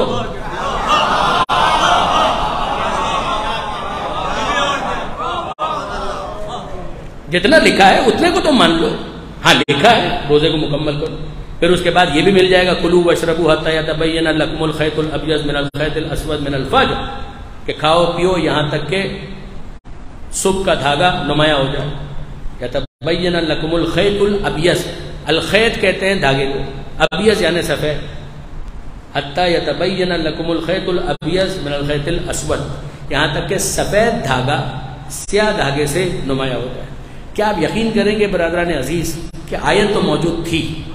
پیغمبر اکرم کے زمانے میں ایک محترم صحابی رسول رضی اللہ تعالی عنہ، میں پورے احترام کے ساتھ کہہ رہا ہوں، اور ان کے بارے میں آپ کتابوں کے اندر جا کر پڑھ لیجیے گا کہ انہوں نے کیا کیا۔ پیغمبر اکرم نے پوچھا کہ اے بندے خدا تم کیا کر رہے ہو؟ وہ کر کیا رہے تھے؟ 2 دھاگے انہوں نے لیے ہوئے تھے، ان کو مکس کیا ہوا تھا، کھاتے جاتے تھے اور تھوڑی تھوڑی دیر کے بعد دیکھتے جاتے تھے۔ اور جب پوچھا گیا، یعنی تفصیل اپنے مقام پر، الفاظ میرے، مطلب میں آپ کے سامنے بیان کر رہا ہوں کہ پیغمبر اکرم نے سوال کیا کہ یہ کیا کر رہے ہو؟ کہ حضور آیت کے اوپر عمل کر رہا ہوں۔ کہا آیت کے اوپر عمل کر رہے ہو؟ کہ آیت نے یہی کہا تھا یہاں تک کہ تمہارے لیے واضح ہو جائے، سفید دھاگا سیاہ دھاگے سے الگ واضح ہو جائے۔ تو دونوں دھاگوں کو میں نے مکس کر دیا ہے اور دیکھ رہا ہوں، جب یہ واضح ہو جائے گا تب کھانا پینا چھوڑ دوں گا۔ پیغمبر اکرم اتنا مسکرائے کہ پیغمبر اکرم کے دندان مبارک نظر آنے لگے۔ پیغمبر اکرم کہکا تو نہیں لگاتے تھے، پیغمبر اکرم مسکراتے تھے۔ اتنی گہری مسکراہٹ، اتنا گہرا تبسم پیغمبر اکرم کے چہرے پر نمایاں ہوئے۔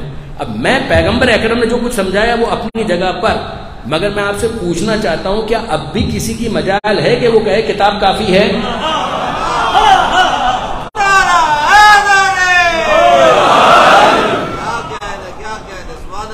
وہ روزے کا حکم، اس کے بارے میں کچھ چیزیں موجود ہیں مگر تمام تر تفصیلات اس کی بھی موجود نہیں۔ آپ کسی بھی فرقے کی کتاب الصوم اٹھا کر دیکھ لیں، فقہ کے اندر جو تفصیلات دی گئی ہیں وہ سب دکھائیں قرآن مجید کے اندر کہاں ہے۔ اور پھر اس کے بعد آ جائیے حج کے اوپر، تو للہ علی الناس حج البیت، اللہ کا حق ہے بندوں کے اوپر کہ وہ بیت کا حج کریں۔ بیت یعنی خانہ کعبہ۔ سب سے پہلے کیسے پتا چلا کہ بیت سے یہاں پر مراد خانہ کعبہ ہے؟ اور پھر اس کے بعد حج، اگر صرف آپ لغت سے سالو کرنا چاہیں تو حج کا مطلب ہے ارادہ کرنا، اینڈ دیٹس آل۔ تو اس کا مطلب یہ کہ کچھ کرنا ہی نہیں، ہر ایک ارادہ کرے اور حاجی بن جائے۔ بعض معذرت، للہ علی الناس حج البیت، تو حج کا مطلب کیا ہے؟ قصد کرنا، ارادہ کرنا۔ وہ کر لیا تو کچھ کرنا ہی نہیں ہے، صرف ایک انٹینشن تھی، نیت تھی، وہ کر لیا، حج ہو گیا ہمارا۔ پھر اس کے بعد زکوٰۃ کے اوپر آ جائیے، تو پروردگار عالم نے زکوٰۃ کے بارے میں کہاں کہاں بیان کیا ہے؟ جہاں جہاں نماز کا تذکرہ ہے، ساتھ عام طور پر زکوٰۃ کا ذکر ہے۔ اقیموا الصلاۃ وآتوا الزکاۃ، نماز قائم کرو، زکوٰۃ ادا کرو۔ مگر زکوٰۃ کی تفصیلات کیا ہے؟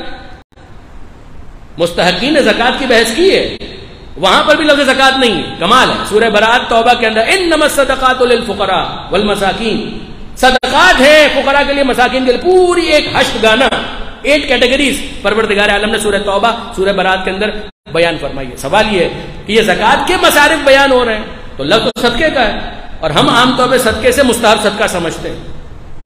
آپ عرف سے جا کر پوچھیں تو صدقہ اور ہے، قرآن سے جا کر پوچھیں تو وہی لفظ صدقہ زکوٰۃ کے لیے استعمال ہو رہا ہے۔ اب مجھے بتائیے کہ کیا صرف قرآن سے یہ سمجھ میں آ سکتا ہے کہ یہ صدقات کا جو بیان ہے وہ مصارف زکوٰۃ کے عنوان سے؟ کیسے سمجھ میں آئے گا؟ تو اب برادران عزیز ماننا پڑے گا کہ پروردگار عالم نے اس کی تفصیلات کو بیان نہیں کیا۔ تو جب نہیں بیان کیا تو کیا بھول گیا؟ واقعاً منطقی اعتبار سے سوچئے کہ اگر اس نے بیان نہیں کیا تو کیا وہ بھول گیا؟ وہ بھول گیا، فراموش کر گیا؟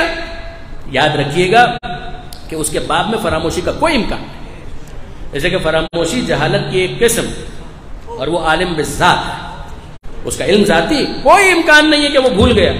جب وہ نہیں بھولا بلکہ دوسرے مرحلے میں داخل ہوئیے، وہ تو بھولنے والا نہیں ہے۔ اگر کوئی بھولنے والا بھی ہوتا نا، بہت توجہ کیجئے گا، اگر کوئی واقعاً بھولنے والا بھی ہوتا تو اتنی پابندی کے ساتھ نہ بھولتا کہ ہر جگہ اجمال بیان کرتا ہے اور تفصیل کو بھول جاتا ہے۔ کوئی عام انسان بھی ہو، بھولنے والا بھی ہو، تو اتنی پابندی کے ساتھ نہیں بھولے گا کہ نماز کی اہمیت بیان کرے، تفصیل کو فراموش کر دے، روزے کا عنوان بیان کرے، تفصیل کو فراموش کر دے۔ خدا کے باب میں تو فراموشی کا کوئی امکان نہیں۔ جب امکان نہیں ہے فراموشی کا تو ماننا پڑے گا کہ یہ پروردگار کا ارادی فعل ہے۔ خدا نے سوچ سمجھ کر اس اجمال کو باقی رکھا اور تفصیل کو بیان نہیں کیا، تو مجھے کہنے کا حق دیجئے کہ پروردگار عالم نے قرآن کو اس طرح سے نازل کیا ہے کہ وہ کافی نہ ہو.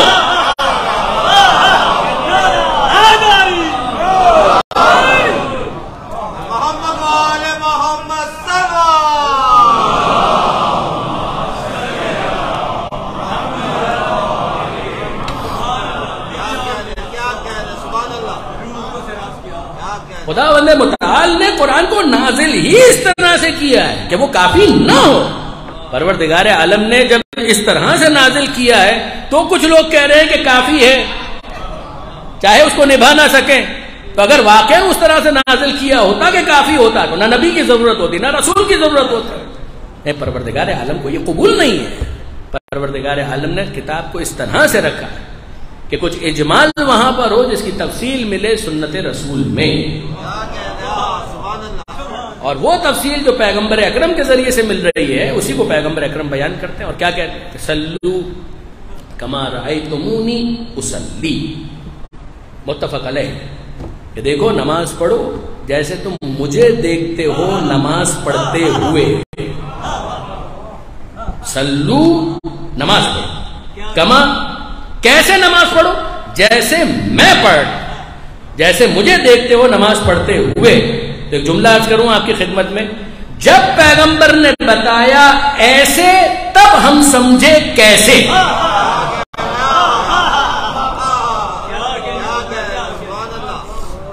ورنہ اگر پیغمبر اکرم نہ بتائے تو اس کے بغیر ہمیں سمجھ میں نہیں آ سکتا.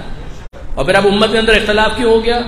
جب تک پیغمبر نے کیسے بتایا تھا وہ یاد رکھا تو ویسے پڑھتے رہے, اور جب وہ بھول گئے یا کسی مصلحت کی وجہ سے بھلا دیا گیا تو پھر جیسے سمجھ میں آتا گیا ویسے پڑھتے چلے گئے.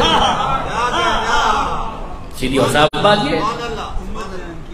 اب آپ آگے بڑھ کر دیکھیے پیغمبر اکرم حج کے بارے میں کہہ رہے ہیں خذوا عنی مناسککم وأعلمکم مناسک حجکم, کہ میں تمہیں حج کے مناسک سکھاتا ہوں کیسے حج کرنا. اسی لیے لفظ مناسک حج سے خاص ہوگی, جیسے کہ پیغمبر اکرم نے یہ لفظ استعمال کیا. ورنہ نماز کے لیے مناسک صلاۃ نہیں کہا جاتا ہے, روزے کے لیے مناسک صوم نہیں کہا جاتا, لیکن حج کے لیے عام طور پر جو فقہا بھی کتابیں لکھتے ہیں تو لکھتے ہیں مناسک حج. کیوں؟ جیسے کہ یہ لفظ پیغمبر اکرم نے استعمال کیا تھا, وَعَلِّمَكُمْ مَنَاسِكَ حَجِّكُمْ. پیغمبر نے بتایا تو ہم کو سمجھ میں آیا کہ حج اس طریقے سے کیا جائے گا.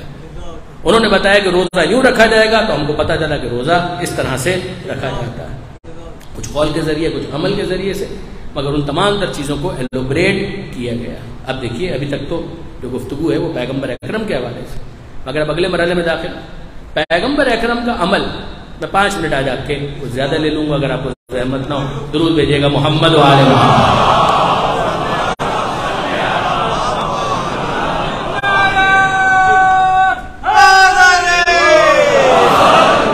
کہ پیغمبر اکرم جو کچھ بیان کرتے ہیں وہ حالات کے ماتحت ہوتا ہے. جیسے حالات آتے جائیں گے ویسے پیغمبر اکرم بیان کرتے چلے جائیں گے. اب پیغمبر اکرم اگر نماز کو 4 رکعت پڑھ رہے, ظہر کی, عصر کی, عشاء کی 4 رکعت پڑھ رہے ہیں پیغمبر اکرم وطن, اور کوئی پیغمبر اکرم کو مدینہ منورہ میں آبزرو کر رہا ہے تو محترم صحابی ہے وہ یہی گواہی دے گا کہ بھائی پیغمبر اکرم ظہر کی, عصر کی 4 رکعت ہی پڑھا کرتے تھے. اور اگر فرض کیجئے کہ وہ وہیں سے کہیں کسی اور علاقے کے اندر چلا جائے تو وہ یہی رپورٹ کرے گا کہ ظہر کی 4 ہوتی ہے, عصر کی 4 ہوتی ہے. کوئی پوچھے کہ ظہر کی 2 ہو سکتی ہے تو وہ کہے گا نہیں ہو سکتی, میں نے پیغمبر اکرم کے ساتھ وقت گزارا. پیغمبر اکرم ظہر کی 4 ہی پڑھتے تھے, اس لیے کہ اس نے پیغمبر اکرم کے ساتھ حضر میں وقت گزارا ہے, سفر میں وقت نہیں گزارا. اگر وہ کہے کہ ماہ رمضان میں, ہاں ماہ رمضان میں پیغمبر اکرم روزہ رکھا کرتے تو پیغمبر اکرم روزہ کبھی چھوڑتے تو نہیں دیکھا, سوال ہی پیدا نہیں ہوتا کیونکہ اس نے حضر میں دیکھا ہے, اسے سفر میں نہیں دیکھا. اب اگر پیغمبر اکرم کے ساتھ کوئی سفر میں بھی چلا جائے تو حالات تبدیل ہوئے تو اس کو مشاہدے کا موقع ملا کہ ہاں بھائی ایسا موقع بھی آ سکتا ہے کہ جہاں ظہر کی 4 رکعت 2 رکعت ہو جائے, عصر کی 4 رکعت 2 رکعت ہو جائے, عشاء کی 4 رکعت 2 رکعت ہو جائے. اور روزہ اگر تھا تو پیغمبر اکرم نے افطار کر لیا کہ بھائی سفر کے اندر نماز قصر ہو جاتی ہے, روزہ نہیں رکھا جاتا. اب آپ اور فرمائیے برادران عزیز یہ کیوں ہوا, ان کو یہ کیوں نہیں پتا چلا؟ اس لیے کہ یہ ہر جگہ پر پیغمبر کے ساتھ تو نہیں ہے. تو اس کا مطلب یہ ہے کہ پیغمبر کی شریعت کا محافظ وہ ہو سکتا ہے کہ جو بعد میں بھی بلا فصل ہو، زندگی میں بھی بلا فصل.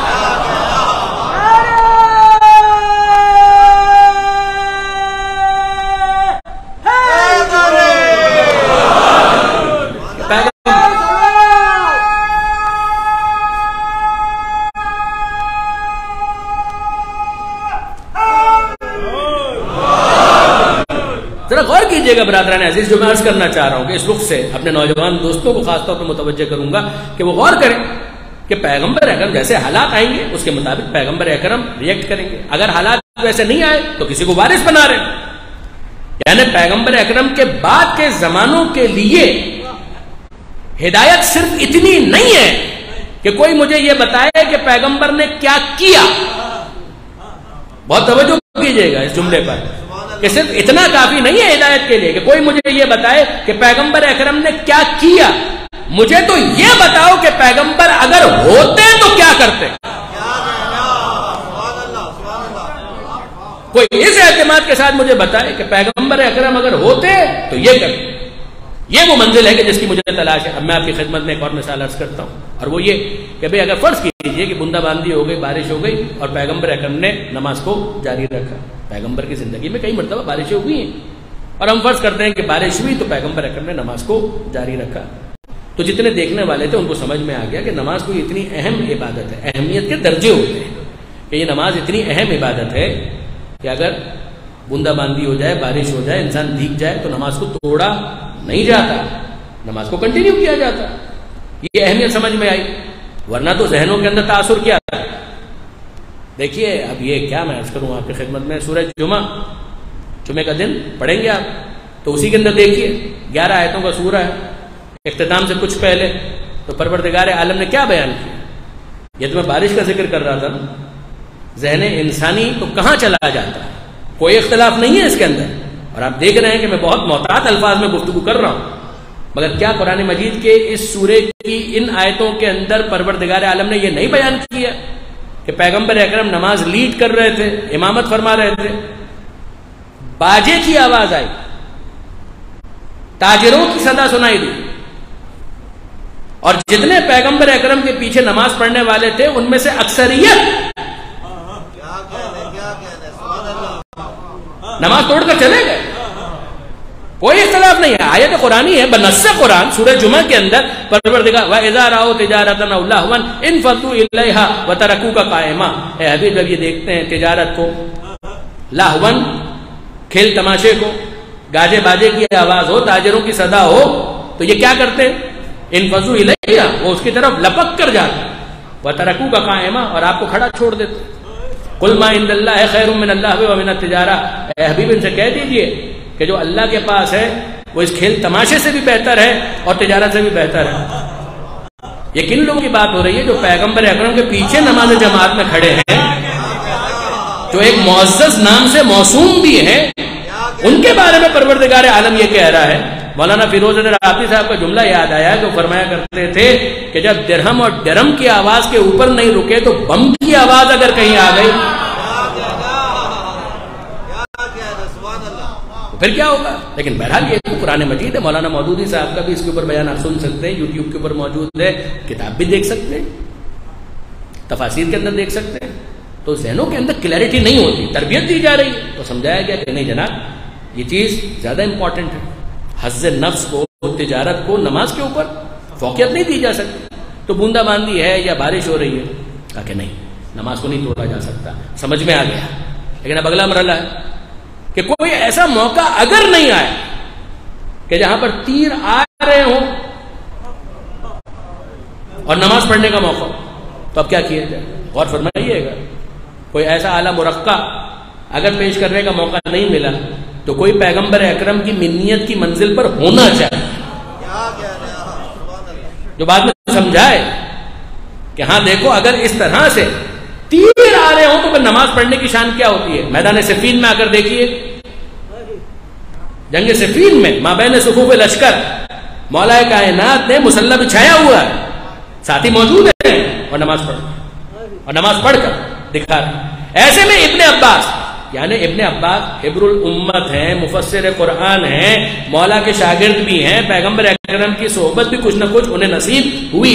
اتنی بڑی شخصیت محبتانہ غصے کے ساتھ، محبتانہ غصہ کہ جس کے اندر شفقت اور محبت موجود ہے، اور وہ کہہ رہے ہیں کہ مولا یہ بھی کوئی موقع ہے نماز پڑھنے کا. اس کا مطلب یہ ہے کہ نماز کی اہمیت کا یہ پہلو ابن عباس کے لیے واضح نہیں ہے، اور جب ان کے لیے واضح نہیں ہے تو پھر کن کے لیے واضح؟ اب آپ نے غور فرمایا کہ یہ موقع تھا کہ امیر المومنین نماز کی اہمیت کے اس رخ سے پردہ اٹھائیں اور بتائیں کہ دیکھو نماز کی اہمیت یہ بھی ہے. اب جیسے ہی انہوں نے کہا کہ مولا کیا یہ بھی کوئی موقع ہے نماز پڑھنے کا، اب علی کا ایک جملہ ابن عباس کے تصورات میں انقلاب برپا کرتا ہے کہ پھر ہم جنگ کاہے کے لیے کر رہے ہیں؟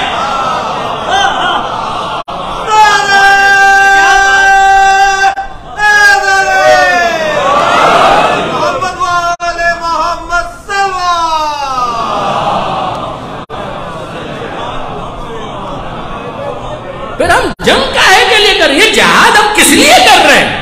اب میں آپ سے پوچھتا ہوں، ایک ہوتا ہے منطوق اور ایک ہوتا ہے مفہوم. کچھ کہا جاتا ہے، کچھ سمجھا جاتا ہے. مولا کائنات نے کیا بتایا؟ ہم جنگ کس کے لیے کر رہے ہیں؟ اسی نماز کے لیے تو ہم جہاد کر رہے ہیں. تو ماننا پڑے گا نا کہ یہ جہاد کر رہے ہیں نماز بچانے کے لیے، اور جو سامنے ہے وہ نماز برباد کرنے کے لیے میدان میں ہے.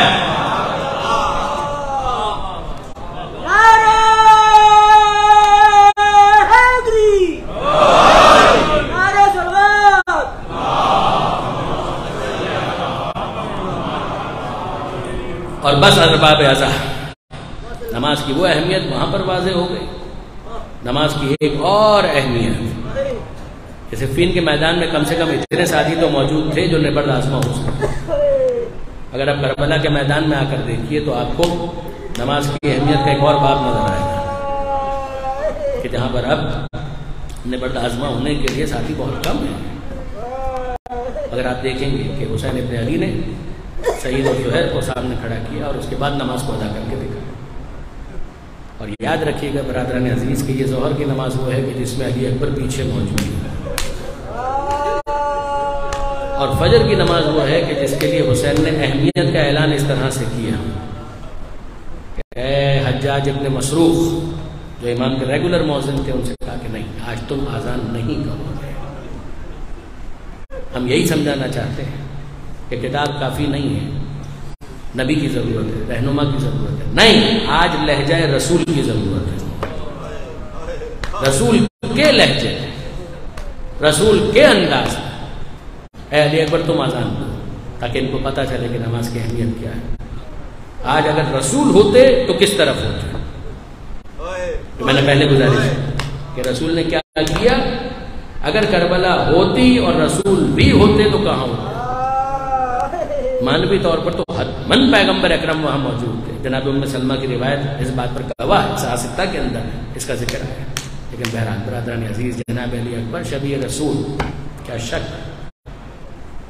اور حسین ابن علی جناب علی اکبر کو اجازت بھی دیتے ہیں تو بڑے منفرد انداز میں. جناب علی اکبر کا تابوت بھی برآمد ہوگا اختتامی مجلس پر، ماتم بھی ہوگا اور خوب ہوگا.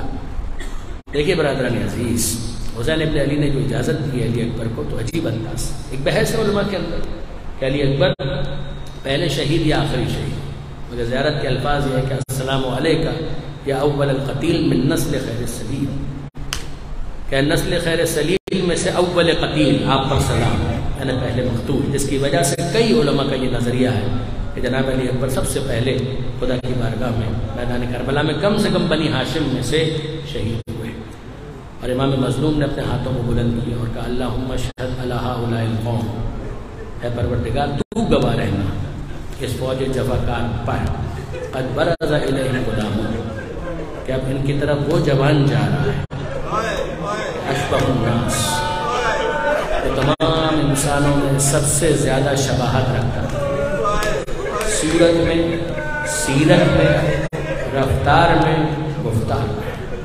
کننا اذا اشتقنا زیارت نبی کا، جب تیرے نبی کی زیارت کا دل چاہتا تھا نظرنا الی وجہہ، تو ہم علی اکبر کے چہرے کو دیکھ لیا کرتے. یہ حسین ابن علی نے دعا مانگی، علی اکبر سمجھ گئے کہ بابا مجھ سے کیا چاہتا ہے.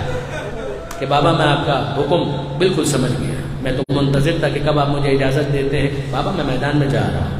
مگر جیسے ہی علی اکبر میدان میں جانے کے لیے گھوڑے پر سوار ہونا چاہتے ہیں، تب حسین مظلوم نے کہا اے علی اکبر کہاں جا رہے ہیں؟ کہا بابا میدان میں۔ کہا بیٹا میدان میں تم جاؤ گے اور ضرور جاؤ گے، اگر پہلے جاؤ اپنی ماں سے اجازت لے کر آؤ اور اپنی مہربان پھوپھی زینب سے اجازت لے کر آؤ۔ علی اکبر کے لیے دشمنوں کا مقابلہ کرنا اتنا مشکل نہیں ہے، مگر پالنے والی ماں سے کیسے کہیں جب تیرا 18 برس کا جوان مرنے کے لیے جا رہا ہے؟ مہربان پھوپھی سے کیسے کہیں؟ بوجھل قدموں کے ساتھ جناب لیلا کے خیمے میں داخل ہوئے۔ علامہ اظہر حسن زیدی کے الفاظ میں آپ کے سامنے پیش کر رہا ہوں کہ جناب لیلا کے خیمے میں داخل ہوئے، ماں کے خیمے میں داخل ہوئے، اور جب خیمے میں داخل ہوئے تو نظر آیا کہ ماں نے مصلی بچھایا ہوا ہے اور نماز کی تیاری ہے۔ جناب علی اکبر اپنا سوال بھول گئے، مصلی کو دیکھ کر پوچھنے لگے اے اماں اس وقت کون سی نماز کی تیاری ہے؟ تو جناب لیلا نے ایک عجیب جملہ کہا، اے بیٹا علی اکبر میں نے ایک منت مانی ہے۔ کہا اماں کون سی منت مانی؟ کہا بیٹا میں نے منت مانی ہے کہ جب تیرا لاشا آئے گا تو میں 2 رکعت نماز پڑھوں گا۔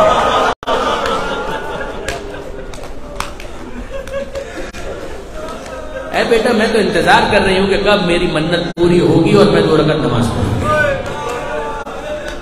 جناب علی اکبر نے جب یہ جواب سنا تو کہا اماں آپ نے تو میری مشکل ہی کو حل کر دیا، میں تو سمجھ نہیں پا رہا تھا کہ آپ سے کیسے بیان کروں کہ میں مرنے کے لیے جا رہا ہوں، مگر جب آپ نے یہ منت مانی ہے تو میرے لیے بیان کرنا کتنا آسان ہو گیا ہے۔ اماں میں یہی بتانے کے لیے آ رہا تھا کہ اب میں میدان میں جا رہا ہوں، کچھ دیر کے بعد میرا لاشا آنے والا ہے۔ اور جناب لیلا کیسی ماں ہے کہ وہ کہہ رہی کہ ہاں بیٹا جلد میدان میں جا تاکہ تیرا لاشا آئے اور میں اپنی منت کو بڑھا سکوں۔ جناب علی اکبر جناب لیلا کے خیمے سے تو خوش باہر آ گئے، مگر اب جناب زینب کے خیمے میں داخل ہوئے۔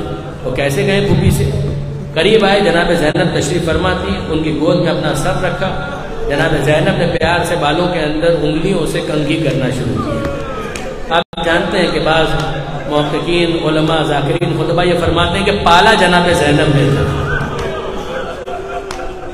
تو علی اکبر کو کوئی سوال کرنا ہوتا، کسی چیز کی ضرورت ہوتی تو جناب زینب ہی سے سوال کیا کرتے تھے۔ تو جناب زینب پیار کر رہی تھی، بالوں میں انگلیوں سے کنگھی کر رہی تھی، تو جناب علی اکبر نے کہا پھوپھی اماں ایک سوال کا جواب آپ سے چاہیے۔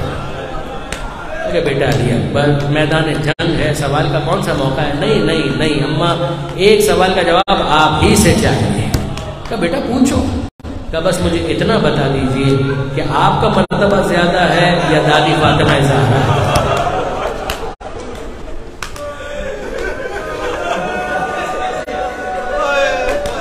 اجرکم اللہ۔ ابو اماں مجھے بس اتنا جواب دیجیے، آپ کا مرتبہ زیادہ ہے یا دادی زہرا کا مرتبہ زیادہ ہے؟ کہاں تو جناب زینب تشریف فرماتی جلال کے عالم میں اٹھ کر کھڑی ہو، اے بیٹا علی اکبر اتنے سمجھدار ہو کر کیا سوال کیا؟ کہاں زہرا کہاں زینب؟ کہ زینب تو فاطمہ زہرا کی ایک ادنا سی کنیز ہے۔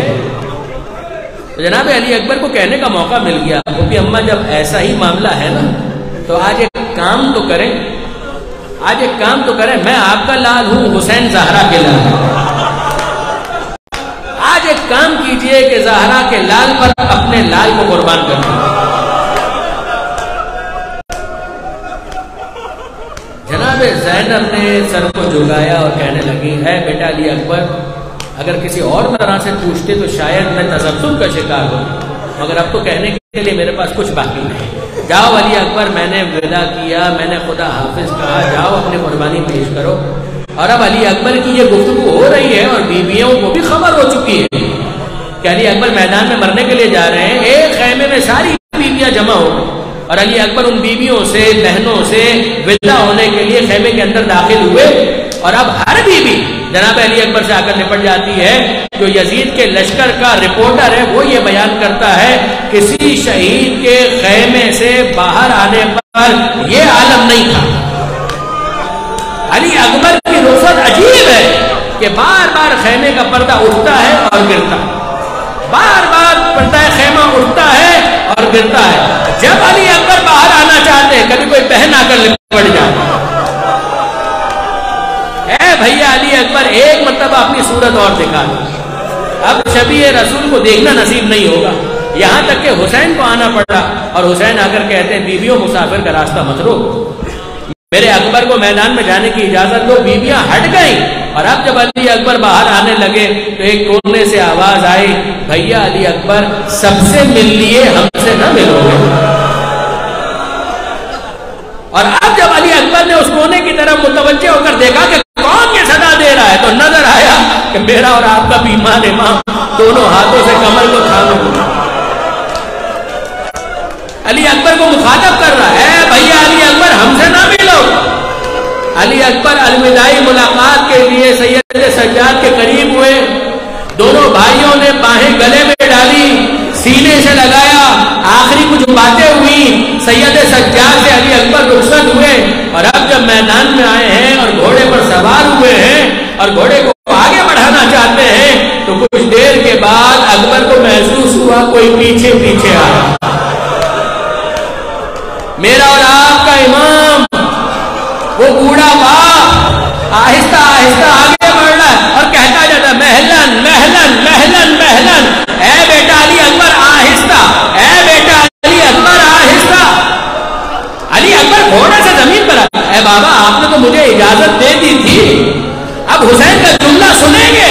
حسین کہتے ہیں، ہاں میرے لال علی اکبر اجازت تو دے دی تھی، مگر کاش تیرا کوئی تجھ جیسا بیٹا ہوتا تو تجھے اندازہ ہوتا کہ بوڑھا باپ جوان بیٹے کو کس دل سے مرنے کی اجازت دیتا ہے۔ جاؤ علی اکبر تم پیارے ہو، مگر اسلام تم سے بھی زیادہ پیارا ہے، میں نے اسلام پر تمہیں قربان کیا۔ علی اکبر گھوڑے پر بیٹھ گئے اور میدان میں جانے لگے۔ اب اس کے بعد حسین اپنے اکبر کا جہاد دیکھنا چاہتے ہیں۔ اکبر گھوڑے پر ہیں، حسین ایک ٹیلے پر کھڑے ہو گئے تاکہ اپنے علی اکبر کا جہاد دیکھ سکیں۔ زینب خبر لینے کے لیے خیمے کے دروازے پر آ کر کھڑی ہو گئی، اور لیلا کہاں ہے؟ مسلح پر آ کر کھڑی ہو گئی۔ اکبر گھوڑے پر ہے، حسین ٹیلے پر ہے، زینب در خیمہ پر ہے، لیلا مسلح عبادت پر ہے، اور نظر سے نظر کا تار یوں مل گیا کہ اکبر کی نظریں فوج پر ہیں، حسین کی نظریں اکبر پر ہیں، زینب کی نظریں حسین پر ہیں، لیلا کی نظریں زینب پر ہیں۔ کچھ دیر کے بعد منظر بدلا، اکبر گھوڑے سے گرے، حسین ٹیلے سے گرے، زینب در خیمہ پر گری، لیلا شکر کے سجدے میں گری۔